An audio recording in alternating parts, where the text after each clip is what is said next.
ዞን ምን እየሰራ ነው? ክልል ምን እየሰራ ነው? ሰላም ጠባቂው ሚኒሻው ልዩ ኃይሉ ምን እየጠበቀ ነው? ልዩ ኃይል እየተባለ ሰላም ጠባቂ የተባለው መከላከያ የተባለው ደም ለማፍሰስ ነው እንደ የሰለጠነው? ደም ለማፍሰስ ሲገደል ለማየት ነው እንደ የሰለጠነው?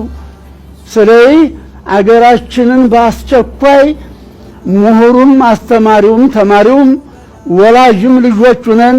ቧልታ የለም ብናቧልተው ቁም ነገር የለውም። እስከ ዛሬ ድረስ ይሄ ሁላ ሰው ሞተ፣ ንብረት ተዘረፈ፣ ተሳደደ።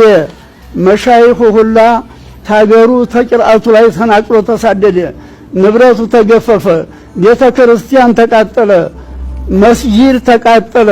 ውጤቱ ምንድነው? የተገኘ ውጤት አለ? ልማት ውጤት አለው፣ ንግድ ውጤት አለው፣ ግብርና ውጤት አለው። ትምህርት ለምን ውጤት የለውም? ዕውቀት ለምን ውጤት የለውም?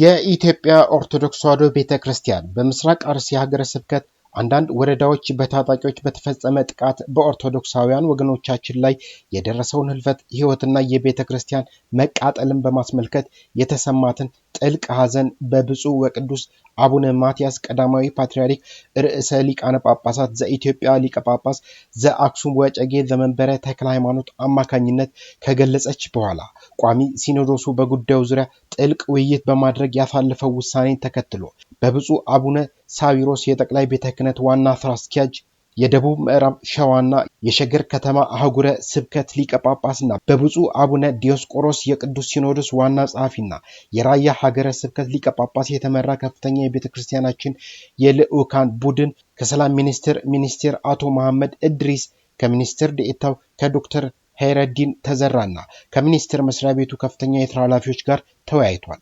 በውይይቱ ወቅት ብፁዕ አቡነ ሳዊሮስና ብፁዕ አቡነ ዲዮስቆሮስ በምስራቅ አርሲ በአስኮ በሽርካ በሆንቆሎ ዋቤ ወረዳዎች በኦርቶዶክሳውያን ወገኖቻችን ላይ በደረሰው የህይወት ጉዳትና በጥንታዊ ቤተክርስቲያን መቃጠል እጅግ ማዘናቸውን ገልጸው መንግስት የችግሩን ምንጭ አጣርቶ ዘላቂ መፍትሄ እንዲፈልግና በአካባቢውም አስተማማኝ ሰላምን እንዲያሰፍን አጽንኦት ሰጥተው ገልጸዋል። አያይዘውም በአሁኑ ወቅት በችግሩ ምክንያት የተፈናቀሉ ወገኖች ወደ ቀያቸው የሚመለሱበትና መልሰው የሚቋቋሙበት ስራ እንዲሰራ ወንጀሉን የፈጸሙ ሰዎችም ለፍርድ ቀርበው ቅጣታቸውን እንዲያገኙ እንዲደረግም ጠይቀዋል። በውይይቱ ላይ የተገኙት ብፁዕ አቡነ ኤልሳ የምስራቅ አርሲና የጅግጅጋ አህጉረ ስብከት ሊቀ ጳጳስ በሀገረ ስብከታቸው የተከሰተውን ችግር በማስመልከት ዝርዝር መረጃዎችን በቁጥራዊ ማስረጃዎች አስደግፈው አቅርበዋል። የሰላም ሚኒስትር አቶ መሐመድ እድሪስ በበኩላቸው በተፈጠረው ችግር እጅግ በጣም ማዘናቸውን ገልጸው በመንግስት በኩል በአስቸኳይ አጣሪ ቡድን ተቋቁሞ ወደ ስፍራው ተልኳል ካሉ በኋላ የአጣሪ ቡድኑን ሪፖርት መሰረት በማድረግ አስፈላጊው እርምጃ ይወሰዳልም ብለዋል። ከዚህ ጉዳይ ጋር በተያያዘ ብፁዕ አባታችን በኦሮሚያ ፕሬዝዳንት ጽሕፈት ቤት ከኦሮሚያ ክልላዊ መንግስት ከፍተኛ የሥራ ኃላፊዎችና ከብልጽግና ፓርቲ ጽሕፈት ቤት አመራሮች ጋር ዝርዝር ውይይት አድርገዋል። በውይይቱ ወቅት የክልሉ ከፍተኛ የሥራ ኃላፊዎች እንደገለጹት ከሆነ የክልሉ መንግስት በስፍራው የተከሰተውን ችግር ለመቆጣጠርና ሊከሰት ይችል የነበረውን ተጨማሪ አደጋን ለመከላከል የሚያስችል ከፍተኛ ተጋድሎ ማድረጉን በአሁኑ ወቅትም ወደ ስፍራው አጣሪ ቡድን መላኩንና የማጣራት ውጤቱን ተከትሎም አጥፊዎችን ለሕግ የማቅረቡ ስራ ተጠናክሮ እንደሚቀጥል ጠቁሞ ቤተክርስቲያኗ ምዕመናንን ለማጽናናት ድጋፍ ለማድረግ በምታደርገው ጥረት ሁሉ የክልሉ መንግስት አስፈላጊውን ድጋፍ እንደሚያደርግላትም ገልጸዋል። በተያያዘ ዜና የኢትዮጵያ ኦርቶዶክስ ተዋሕዶ ቤተክርስቲያን ቋሚ ሲኖዶስና የመንበረ ፓትርያርክ ጠቅላይ ጽሕፈት ቤት የተፈናቀሉ ወገኖችን ለመደገፍ ወደ ቀያቸው ለመመለስ እንዲሁም የተቃጠለውን ቤተክርስቲያን መልሶ ለመገንባትና በአካባቢው ዳግመኛ መሰል ችግር እንዳይፈጠር ለማድረግ የሚያስችል ስራ በተጠናከረ መልኩ እንደሚያከናውኑ ከልዑካን ቡድኑ ጋር ባደረጉት የማጠቃለያ ውይይት ገልጸዋል። የኢትዮጵያ ኦርቶዶክስ ተዋሕዶ ቤተክርስቲያን ሕዝብ ግንኙነት መምሪያ ከዚሁ አደጋ ጋር ተያይዞ ከሞት ተርፈው ተፈናቅለው ሜዳ ላይ ለወደቁ እርዳታ ይደረግላቸው የሚቀመስም ሆነ አልባሳት የላቸውም ሲሉ ተናገሩ ተፈናቃዮች። ከሰሞኑ ታጣቂዎች ባደረሱት የግድያና የቃጠሎ ጥቃት ከ13 በላይ ሰዎች በተገደሉበት ኦሮሚያ ክልል አርሲ ዞን በተለይ አሰኮ ወረዳ 4 ሰዎች እስካሁን ድረስ ይሞቱ ይኑሩ እንዳልታወቀ፣ 4 ሰዎች ደግሞ ለቀናት አስከሬናቸው ወድቆ እንደተገኘ ተጎጆች ለቲግቫ ኢትዮጵያ ተናገሩ። በወረዳው ጠለታ ጨፋና ቢዮ ቀበሌዎች ዛሬ አቅንተው የነበሩ የአይን እማኞች ተፈናቃይ በሰጡት ቃል መሰረት የሆነውን ሁሉ አየን፣ አንድ አስከሬን አግኝተን አንስተናል፣ በህይወት ይኑሩ አይኑሩ የማይታወቁ 4 ሰዎች አሁንም አልተገኙም ብለዋል። በአካባቢው የመንግስት ኃይል ነው ተብሎ የገባ ኃይል አለ፣ ነዋሪዎች ግን በአካባቢው የሉም፣ ተፈናቅለው ነው ያሉት የአይን እማኝ ሰሞኑን የተፈናቀለው ህዝብ አስከሬን ለማንሳት ንብረት ለመውሰድ ወደ ጠለታ ቀበሌ ዛሬ ተመልሶ እንደነበር ገልጸዋል። ህዝቡ አስከሬን አንስቶ ተመልሷል። ንብረትም ሊወስዱ ነበር የሄዱት። ንብረት የሚባል ነገር ግን የለም። ህዝቡ እያለቀሰ ወደ ተፈናቀለበት ቦታ ተመልሷል ሲሉ አክለዋል። አሁን ግራ የገባን ዘለቄታው ምን እንደሚሆን ነው። ለማን አቤት ተብሎ መፍትሄ እንደሚገኝ ቸግሮናል ሲሉ ነው የተደመጡት። በሰሞኑ ጥቃት በታጣቂዎች ተከብቤ በተአምር ተረፍኩ ያሉ አንድ የእድሜ ባለጸጋ በበኩላቸው ዛሬም በአራተኛው ቀን አንድ አስከሬን ተገኝቷል። አስከሬኑን ወይም ተፈናቃዮች ወዳሉበት ቦታ ይዘው እየመጡ ነው፣ ለመቅበር መቃብር እየተቆፈረ ነው ሲሉ ለቲግቫ ኢትዮጵያ ተናግረዋል። ይዘነው የወጣነው ነገር የለም፣ ራቁታችንን ተፈናቅለን እንገኛለን፣ የተረፉትን በችጋር መሞታቸው ነው ሲሉ ነው የተደመጠው። ሌላኛው ጉዳዩን በቅርበት የተከታተሉ አካል ለቲግቫ በሰጡት ቃል እስከ ትናንት ድረስ ወድቆ የተገኘ አስከሬን አለ፣ በስለት ተገድሎ የተገኘም አለ ብለዋል። የተቃጠለው ቤተክርስቲያን ግቢ ውስጥ የ3 ሰዎች አስከሬን ትላንት ተገኝቷል።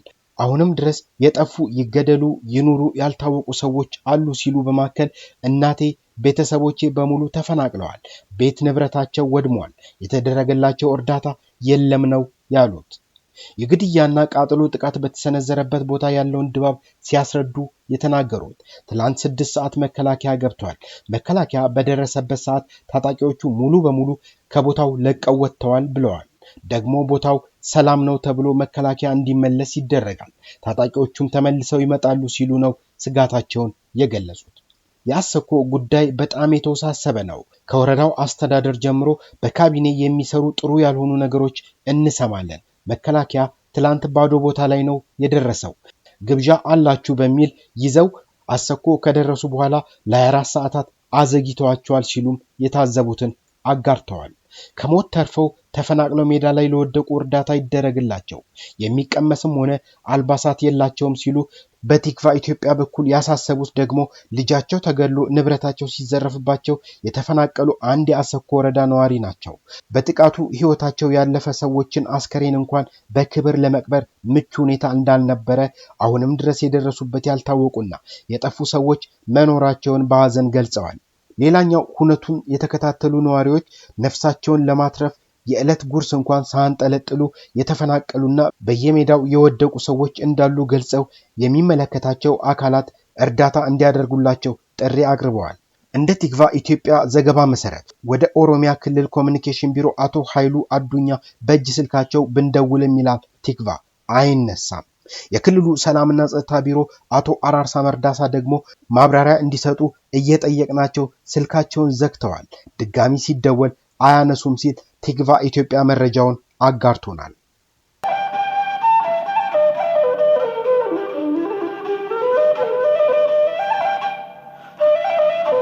ለቀበሌ ምን እየሰራ ነው? በቀበሌው ደምቲ ፈሰሰው ሲገደል ሲዘረፍ፣ ወረዳ ምን እየሰራ ነው? ዞን ምን እየሰራ ነው? ክልል ምን እየሰራ ነው? ሰላም ጠባቂው ሚኒሻው ልዩ ኃይሉ ምን እየጠበቀ ነው? ልዩ ኃይል እየተባለ ሰላም ጠባቂ የተባለው ዛሬም እንላለን፣ ሰላም ለሀገራችን፣ ሰላም ለዓለማችን።